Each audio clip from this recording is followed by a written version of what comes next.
Let's move a little bit now to the harmony, because there's a bunch of little tricks that I personally do that I'm happy to share with you. So the first thing that I do here with this voicings, I try to get them kind of here, right? I play that B flat with the flat 5. So the second time with the phrase, then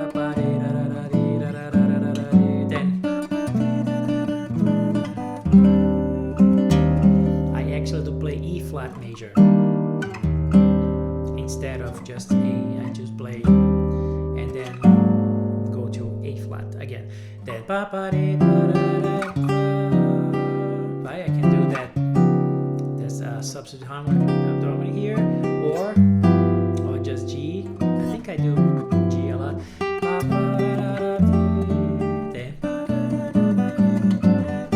Then you got the bridge. Do all that. When we come back from the bridge, I usually do a thing that Mr. Jobim did himself.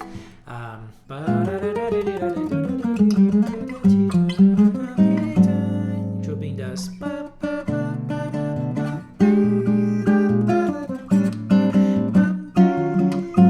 It's awesome. He did that many times. So instead of going, right? So he does, he changes the melody, right? A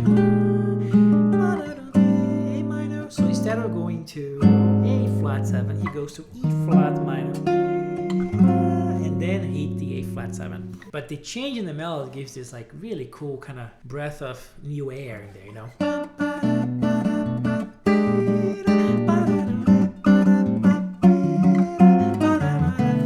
Changing the melody, and a cool change happens here. Instead of A minor, he gives us an A7, A7, D7, and then he goes,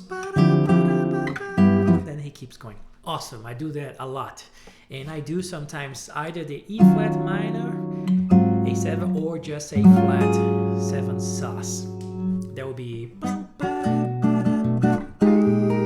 sus and 7,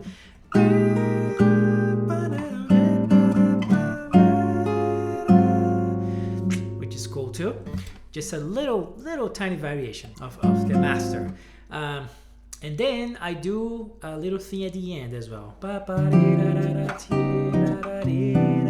Instead of doing that sequence, I put the subdominant sharp 1, like the outrage subdominant, the 4 chord sharp 1, half diminished. So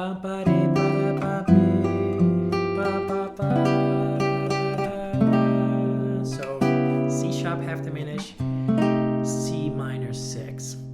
And before I go to the very coda, I even throw a B outer in there, a dominant there. You know, in this case 7 sharp 9, flat 13. So the whole thing would be the way that traditionally the song goes.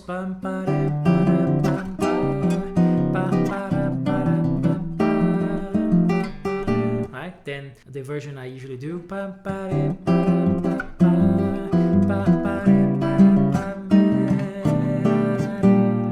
So yeah, I just create a little alternate thing. Then hit the B flat major. Another thing I do here in that same spot is there's another light variation. I do get to the C major as planned in the song. And then here, instead of going to F7 and then go here, I put 2 chords. I put F7 and then E7 alternate. You know, this similar 7 sharp 9 flat 13. So it will sound like and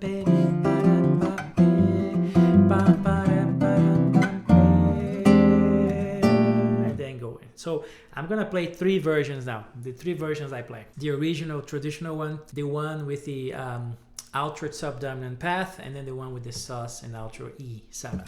So sound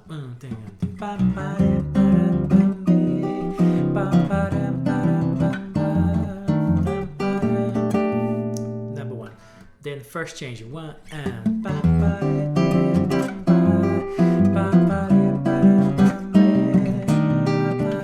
that's another one. And then the second variation, the third this third performance. One and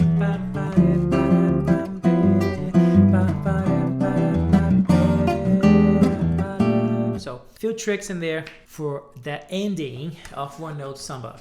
That's a cool thing. You can, you know, obviously always do some kind of pedal whenever you can. I do that a lot, you know.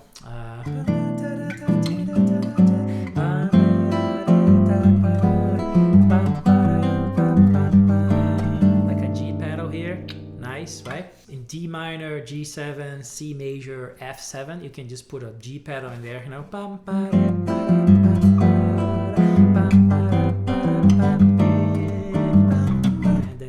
Right, so you can do that too. There is a lot of things you can do. You can also, maybe in the solo, sometimes I do that. I kind of get out of the chromatic descending progression that originally gives that, you know, the character to the song.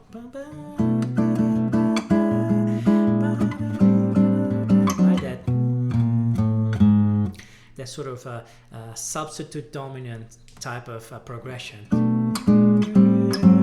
Sometimes I just go for the regular secondary dominant thing, just doing the fifth jumps, just for the sake of a little more color. So sometimes I do this, especially when I'm kind of going for the solo.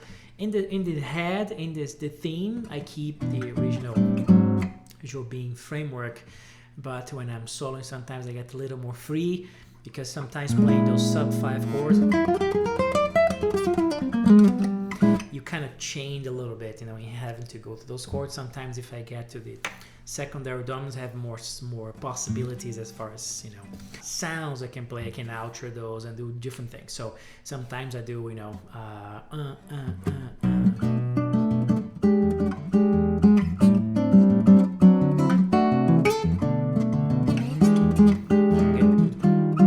do my E flat major there, but you see I'm doing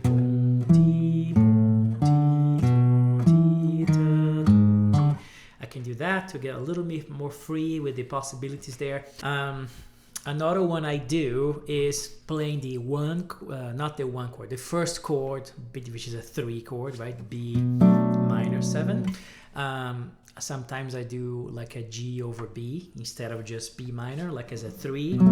Sometimes I do as an inversion of G, which is cool, a little more Brazilian flavor. And since I am at that place, then I'm free to, like, you know, do my Tony Morta kind of sound there, you know, which is pretty cool. It gives a little more of a spice if you want, right? So I can go, especially on the solo, you know, I can be a little more free, have more room to do stuff. So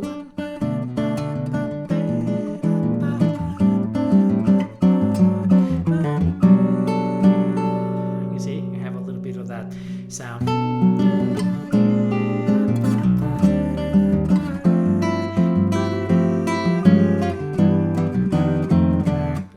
So kind of go from there. The bridge also gives you a lot of pedal possibilities, right?